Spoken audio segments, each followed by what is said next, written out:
ध्यान तपो रक्त। गुरु का काम क्या है? ज्ञान और ध्यान। दिगंबर गुरु निर्ग्रंथ गुरु क्या करते हैं? 28 मूल गुणों की पालन करते हुए केवल ज्ञान और ध्यान में अपना समय लगाते हैं। तो फिर आप कहते हो, अभी हमने जैसे बात की कि वो तो महान सौभाग्यशाली होते हैं जिन्हें स्वयं गुरु याद करते हैं।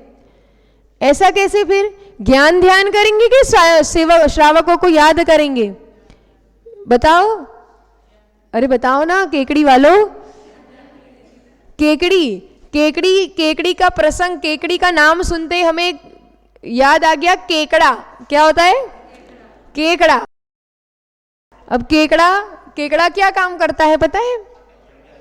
पकड़ लेता है, और एक जब बार वो एक बार पकड़ ले फिर छोड़ता नहीं है। ऐसे ही केकड़ी वाले हैं। आचार्य भगवान आए थे कितने दिन तक? कितने दिनों के लिए आए थे यहाँ? सबसे पहले 1 दिन के लिए आए थे, लेकिन पकड़ ऐसी मजबूत कर दी, ऐसी मजबूत कर दी, ऐसी मजबूत कर दी कि 8 दिन तक ठाठ रहा इधर बिल्कुल केकड़ी वालों का। तो ये केकड़ा का जो स्वभाव होता है वही गुरु भक्ति का यहाँ केकड़ी जैन समाज में माहौल है गुरु भक्ति का। तो इसीलिए हमने प्रसंग बात सुनाई कि जो महान सौभाग्यशाली होते हैं कि जिन्हें स्वयं गुरु याद करे। और गुरु याद कब करते हैं? किसे देखकर? भक्तों के मुंह देखकर नहीं, भक्तों का नाम देख के नहीं, भक्तों का व्यापार देख के नहीं, लेकिन जब गुरु भक्ति दिखती है, सेवा दिखती है, तब स्वयं गुरु की सेवा करने वाला जो भक्त होता है उसकी भक्ति इतनी प्रबल हुआ करती है कि गुरु को भी क्या करना पड़ता है? आचार्य समंतभद्र स्वामी ने किन किन का नाम लिया गुरु भक्ति में? बताओ। आज भी गुरु भक्ति में किसका नाम लिया जाता है? चंद्रगुप्त मौर्य, है ना? तो उनका नाम क्यों लिया जाता है? भद्रबाहु स्वामी के भी पहले चंद्रगुप्त मौर्य का क्यों नाम लिया जाता है? क्यों? क्योंकि उन्होंने ऐसी समर्पणता से सेवा की। गुरु को फुर्सत नहीं है, वो तो अपने ज्ञान और ध्यान में लीन रहते हैं और वही करेंगे, वही उनका स्वभाव है। कभी ये जाके मत कहना गुरु के सामने कि अरे हमारे सामने देखा ही नहीं। ऐसा होता है कि नहीं? कभी कभी ऐसा होता है, ऐसा प्रसंग निकलता है। अगर वो पढ़ाई कर रहे हैं, कोई स्वाध्याय कर रहे हैं या कुछ अपने चिंतन में लीन है ना, तो क्या करते हैं अपन बार बार जाके नमोस्तु महाराज जी, वंदामी माता जी, नमोस्तु महाराज जी। अरे एक बार कह दिया, ठीक है, सुन लिया, अब बैठ जाओ तुम भी। वो जो शांति का अनुभव वो कर रहे हैं वही शांति का अनुभव तुम करो। कोलाहल तो बाहर मचा ही मचा है, घर में 24 घंटे यही सब चलता रहता है। लेकिन अगर वो देखे ना तो क्या करोगे? क्या कहोगे बाहर जाके? अरे बड़े तेज महाराज जी है, बड़ी तेज माता जी है, तो देखे कौन ही अपना सामने है? ऐसे हर इतने दूर से हम आए, बताओ, और फिर हमारे सामने देखा ही नहीं। ज्ञानी गुरु अपने सामने देखे ना देखे, हम गुरु के चरणों में, हम उनकी मुद्रा को, हम उनके ज्ञान को, हम उनकी वो जो प्रशस्त मुद्रा है उसको देख ले। उसे देखने मात्र से भगवान नेमिनाथ का समो शरण लगा है ना। बारात जा रही थी, कहाँ जा रही थी? जूनागढ़, गढ़ गिरनार की तरफ। जो जूनागढ़ है, जूनागढ़ में राजुल रानी, और क्या करने जा रहे थे? विवाह करने जा रहे थे। देखने ही तो जा रहे थे ना, है ना? किसे देखने जा रहे थे?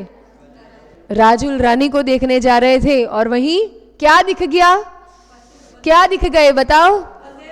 देखने में ही तो फर्क है ना, है कि नहीं?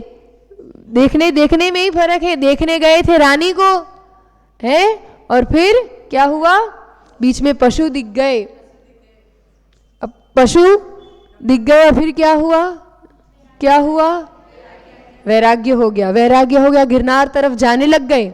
अब राजुल रानी है, अब वो वहां जाके रूठ जाए और उधम मचाए, आकुलता करे कि अजय तो मुझे देखने आए थे ये, तो अब ये कहाँ चल पड़े। लेकिन उसने क्या किया? बताओ रानियों, बताओ क्या किया उसने? वो राजुल रानी ने एकमात्र पुत्री अपने पिता की और सुंदर यौवन, क्या देखा उसने? ये देखती रही कि अरे नेमिन कुमार तो हमारे पास आए थे और हमारे तरफ देखा नहीं उन्होंने, ऐसा कहेगी? उसने क्या किया? जिसको अपना कल्याण करना है वो क्या करेगा? वो ये नहीं देखेगा कि मेरी तरफ देखा कि नहीं, वो तो ये देखेगा कि मुझे अब उनकी तरफ कैसे देख के चलना है। और राजूल रानी किनके पीछे चल पड़ी? नेमी कुमार के पीछे चल पड़ी। वो गढ़ गिरनार चढ़ गए और वो भी हरिका दीक्षा लेकर अपना कल्याण कर गई। तो जिन्हें कल्याण करना होता है वो देखते नहीं है कि हमारे तरफ गुरु देख रहे हैं कि नहीं, या हमारा नाम ले रहे हैं कि नहीं प्रवचन में। ऐसा होता है कि नहीं? कभी भी अपने नाम और अपने पद की अपेक्षा गुरु से मत रखना। अपना जीवन गुरु के चरणों में समर्पित कर देते हैं तो निश्चित ही, जैसे एक दिन का भावना भाई थी और लाभ कितना मिल गया? 8 दिन का। वो निस्वार्थ गुरु भक्ति रहती है ना, तो फिर ऐसे ही बढ़ चढ़ के लाभ मिलता है, ऐसे ही बढ़ चढ़ के सौभाग्य जगता है। तो हमारा जीवन ऐसी गुरु भक्ति में, गुरु के चरणों में समर्पित रहे। और जो गुरु के चरणों को छू लेता है एक बार, है ना, उसे कोई भी गम या उसको संकट या उसको परेशानी कभी भी छू नहीं पाती है। इसलिए अपने आप को किस में समर्पित करो? गुरु के चरणों में समर्पित करो। जो एक बार गुरु के चरणों को छू लेगा, उसे कोई भी संकट या उसे कोई भी परेशानी छू नहीं पाएगी। तो आइए चलते हैं, हम ऐसे ही गुरु भक्ति और अपने जीवन में सच्चे देव शास्त्र गुरु की आस्था लेकर आगे बढ़ते हैं। धर्म चर्चा और आगे सुनते हैं पूज्य आरिका मासी सुदृढ़मती माता जी के चरणों में, जिनके गुरु आचार्य भगवान सुनील सागर जी अपने विशाल संघ के साथ इस केकड़ी में पधारे थे। और उन्हीं के शिष्य हमारे संगस्थ मुनिषी सुश्रुत सागर जी महाराज जी का भी यहाँ चातुर्मास आपको सौभाग्य मिला है।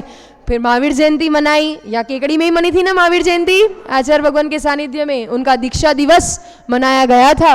और फिर उसके पश्चात वापिस जब जाने लग गए, तब भी कितने दिन का मौका मिल गया केकड़ी वालों को? अरे 1 दिन का मिले कि 8 दिन का मिले, है कि नहीं? यहाँ भी अब निवेदन कर रहे माता जी 2-4 दिन रुक जाओ, 4-5 दिन रुक जाओ। अरे भाई, जैसे आप लोग गुरु भक्ति में तत्पर रहते हैं, वैसे हमें भी गुरु भक्ति में तत्पर।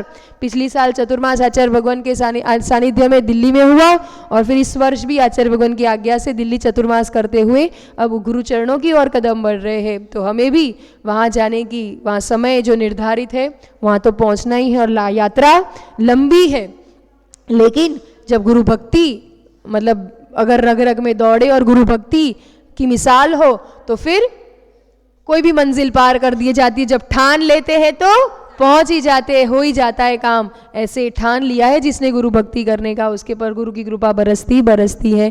तो ऐसे चलते हैं पूज्य आरिका मासी सुदृढ़मती माता जी के चरणों में, कि वे अपनी मंगलमय वाणी के माध्यम से सभी के लिए कृतार्थ करें। पूज्य माता जी के चरणों में वंदामी वंदामी वंदामी। जय बोलिए परम पूज्य आचार्य भगवान श्री सुनील सागर जी गुरुदेव की। मोजिनाणम, दोनों हाथ जोड़ लेंगे। धर्म नगरी केकड़ी नगरी में पहली बार आना हुआ है। कभी भी ध्यान रखना चाहिए हमें, भजन भी एक है कि एक और गुरु और एक और भगवान। बोलो किसको करेंगे? पहले प्रणाम। जब कभी हम आते हैं जिनालय, हम जिन दर्शन के लिए ही आते हैं, पर कभी ऐसे संयमियों का समागम मिलता है और उसमें जिनवाणी अगर श्रवण करने का मौका होता है तो आए और चुपचाप बैठ के पहले वो सुन लो। भगवान तो यहीं रहने वाले हैं। फिर जैसे आप जिस रूप से चाहे वैसे दर्शन भक्ति आराधना करें, क्योंकि इसमें जिनवाणी का भी अभिनय होता है। और हमें लगता है हमारा तो यही समय था, हम तो इस रूप से ही दर्शन करते आए, हम तो ऐसे ही करेंगे। ये एक्स्ट्रा आके बैठ गए, ये एक्स्ट्रा आके नहीं बैठ गए, ये कभी कभी लाभ मिलता है।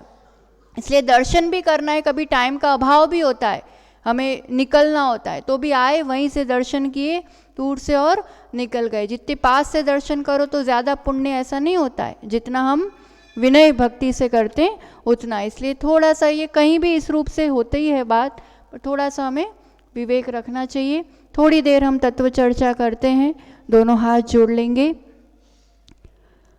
मोक्ष मार्गस्य नेतारम भेतारम कर्म भूभृताम ज्ञातारं विश्वतत्त्वानां वन्दे तद्गुणलब्धये। दर्शनं यस्य वैराग्य वर्धकमगनाशकं प्रशान्तिदायकं चाहं वन्दे सुनीलसागरम्। जय बोलो देवादिदेव खजारा श्री नेमिनाथ भगवान की, वर्तमान शासनायक महावीर भगवान की, आचार्य श्री आदि सागर जी महावीर कीर्ति जी विमल सागर जी महाराज की, युग श्रेष्ठ तपस्वी सम्राट आचार्य सन्मति सागर जी महाराज की, चतुर्थ पट्टाधीश्चर्य चक्रवर्ती मम प्राण प्राकृत आचार्य श्री सुनील सागर जी गुरुदेव की।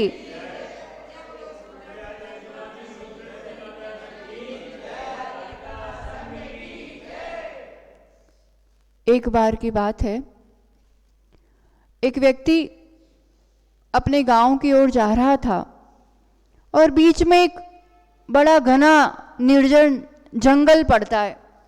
जंगल से वो आगे बढ़ता जा रहा है और वहाँ जंगल में उसको कुछ आवाज़ सुनाई दी।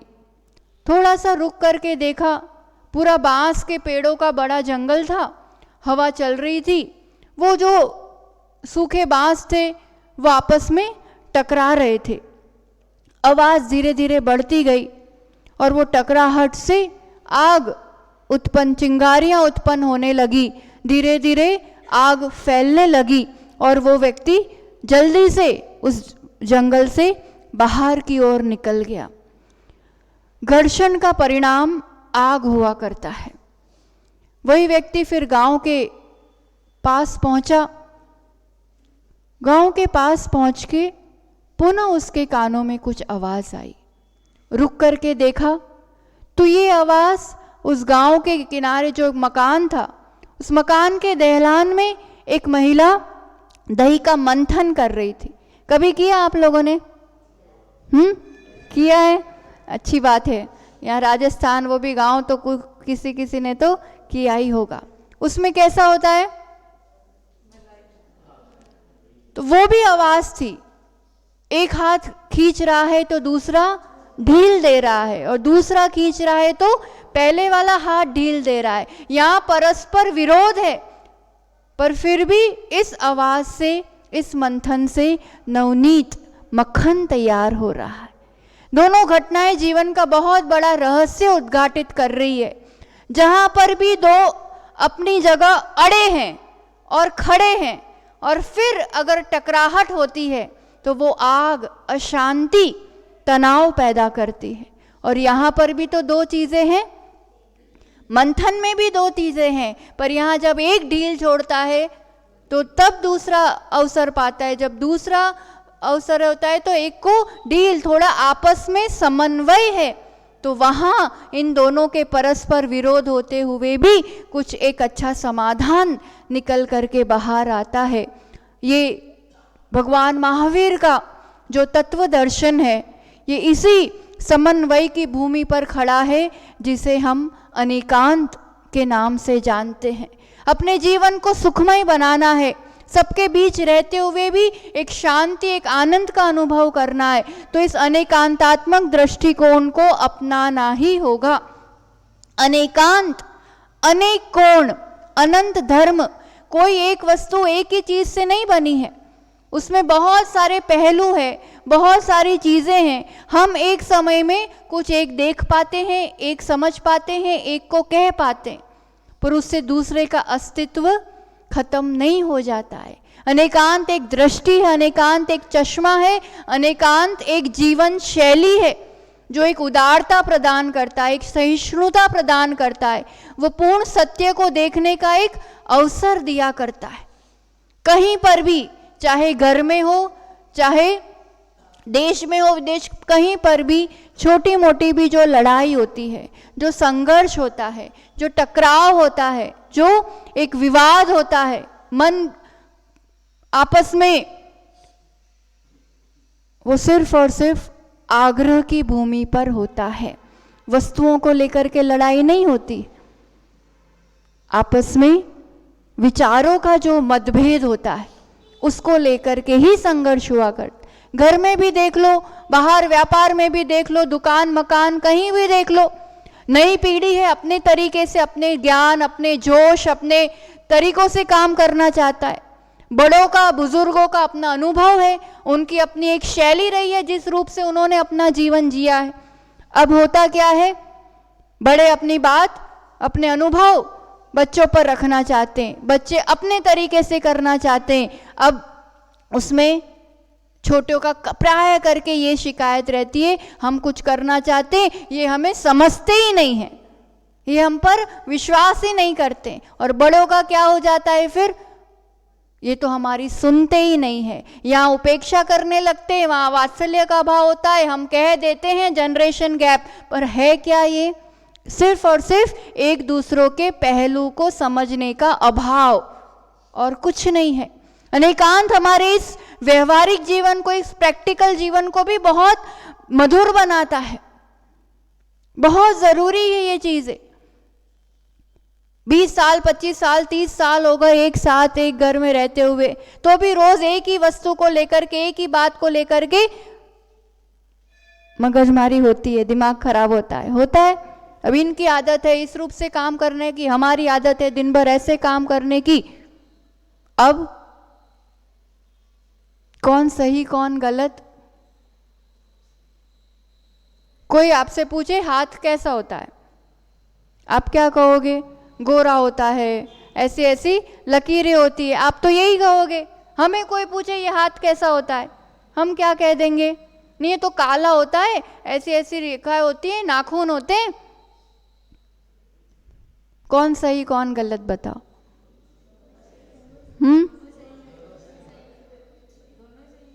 दोनों ही सही है।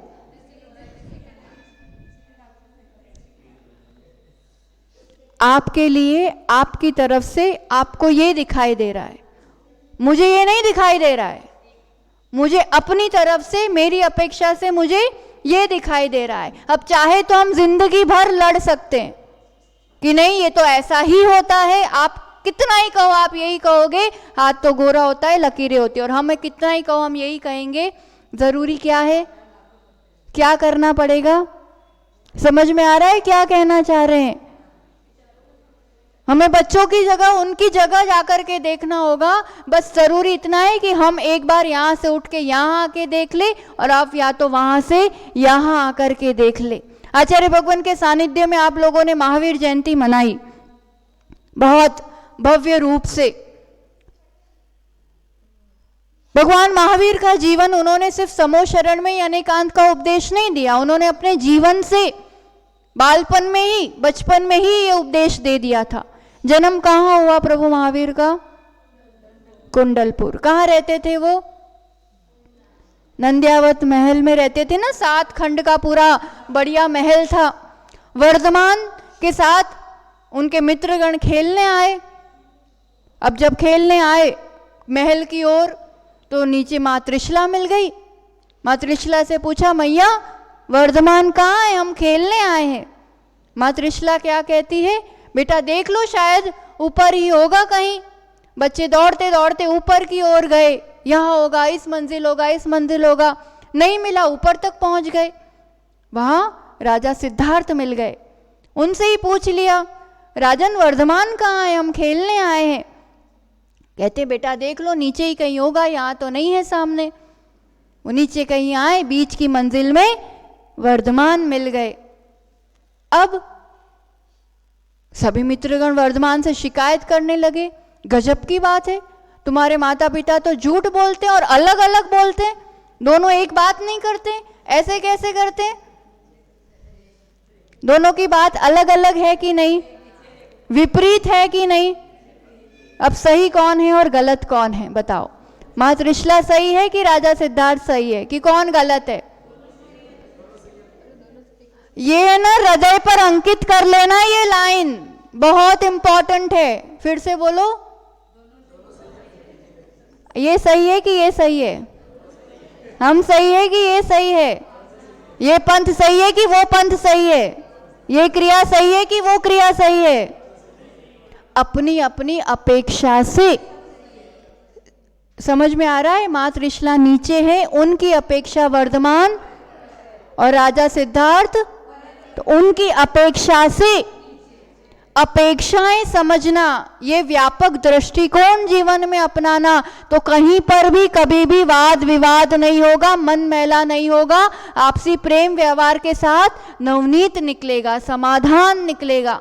चाहे दुकान हो, चाहे मकान हो, चाहे मंदिर हो, चाहे समाज हो, कहीं पर भी दोनों अपनी जगह अपनी अपनी अपेक्षा से सही है, हम उनका सही देखना शुरू करें, फिर बात करें तो समाधान निकलेगा। वरना मैं कहूँगा मैं सही तू गलत, तो सामने वाला भी कहेगा मैं सही तू गलत, एक इस तरफ और दूसरा।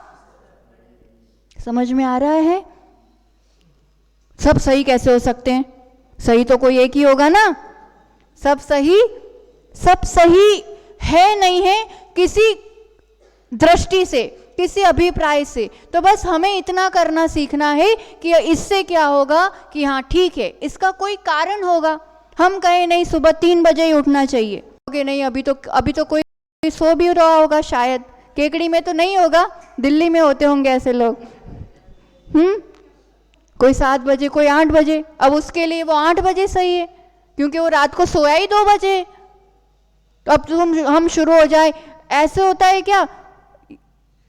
ये तो कोई समय होता है, बिल्कुल आलसी ये वो।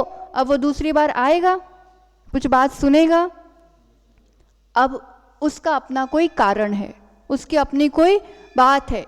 फिर हम अपनी बात रखेंगे कि देखो अपन सुबह जल्दी उठते हैं तो अपने लिए अच्छे से फ्रेश माइंड से बहुत अच्छा काम होता है, दर्शन करना चाहिए।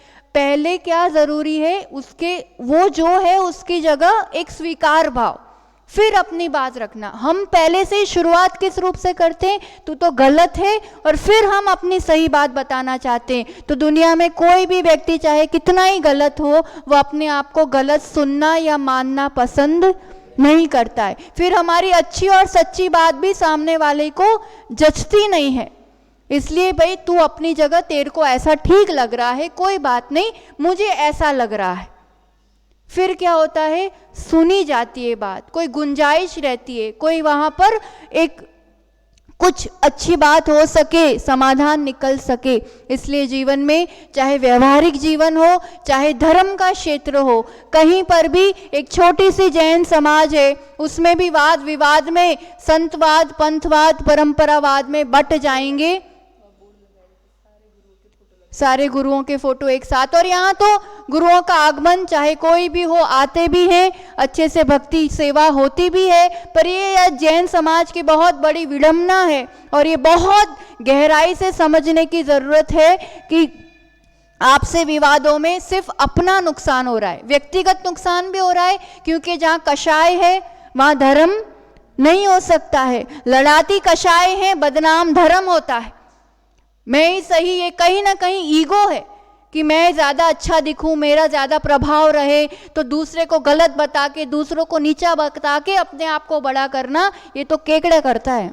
केकड़ा करता है, वो टांग खींचता है ना, आगे नहीं बढ़ने देता है। अपन जैनी हमेशा सबको एक साथ लेकर के उसका भी विकास हो। जिन शासन तो यही सिखाता है ना, मैं सुखी रहूं और सब सुखी रहे, मेरा विकास हो, मेरा उत्थान हो, तो उसके साथ सबका विकास और उत्थान हो, है ना।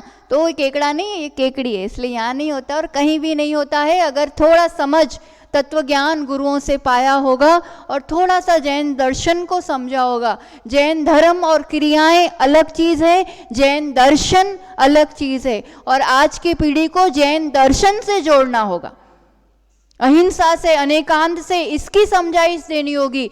तो फिर इसके साथ जब जुड़ जाएंगे, वीतरागता से जोड़ना है हमें, निष्कषायता से जोड़ना है, भगवान महावीर के शासन से जोड़ना है जो उन्होंने उपदेश दिया है। तो जीवन में चाहे कहीं पर भी ये अनेकांत प्रैक्टिकल रूप से, व्यवहारिक रूप से हमारे जीवन में बसे रग रग में, तो फिर जीवन में मक्खन रूपी समाधान अवश्य निकलेगा। तो इसी बात के साथ बात को विराम देंगे कि आचार्य भगवान का ऐसे समन्वयी संत जो सिर्फ और सिर्फ वीतराग मार्ग और इस वीर शासन को आगे लेकर के बढ़ रहे हैं। यहाँ रथ पहले भी आपके यहाँ आया था, भगवान महावीर निर्वाणोत्सव को लेकर के, भगवान महावीर की मनोहारी प्रतिमा को लेकर के यहाँ जो ये रथ का भ्रमण पूरे देश भर में हो रहा है, तो ये भी यही संदेश जन जन तक पहुंचाना चाहता है। अहिंसा, शाकाहार, अनेकांत, अपरिग्रह, यही जीवन में सुख, शांति, समृद्धि का एक उपाय है। शांति चाहिए तो विवाद नहीं, एक दूसरों की अपेक्षा समझ करके, एक दूसरों का अभिप्राय समझ करके वो हम उनकी सुने भी और फिर अपनी बात रखे भी, तब जाकर के हमारे जीवन में हम सच में एक शांति का अनुभव करके, समाज में भी एक एकता के सूत्र में बंध करके, जैन समाज कम है पर बड़ा दम है, अगर वो एक हो जाए तो उसके मुकाबले पूरी दुनिया एक तरफ और जिन शासन एक तरफ, तो हम एकता के सूत्र में बंध करके, वात्सल्य के डोर में और अनेकांत को जीवन में अपनाते हुए अगर हम अपना जीवन जिएंगे तो व्यवहारिक और आध्यात्मिक सांसारिक जीवन या फिर जो भी अपना एक मोक्ष मार्ग है वो सच्चे अर्थों में प्रशस्त कर पाएंगे।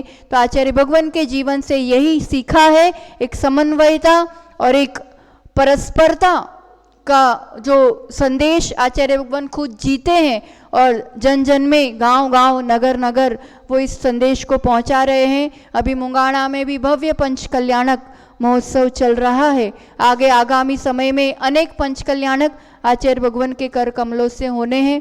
हमें भी आगे उस दिशा में गुरु चरणों की ओर बढ़ना है। तो आप सभी के जीवन में गुरु भक्ति, प्रभु महावीर के संदेश एक व्यवहारिक और प्रैक्टिकल रूप से हम अपने जीवन में जी सके, इसी मंगल भावना के साथ जय बोलो आचार्य भगवान सुनील सागर जी गुरुदेव की।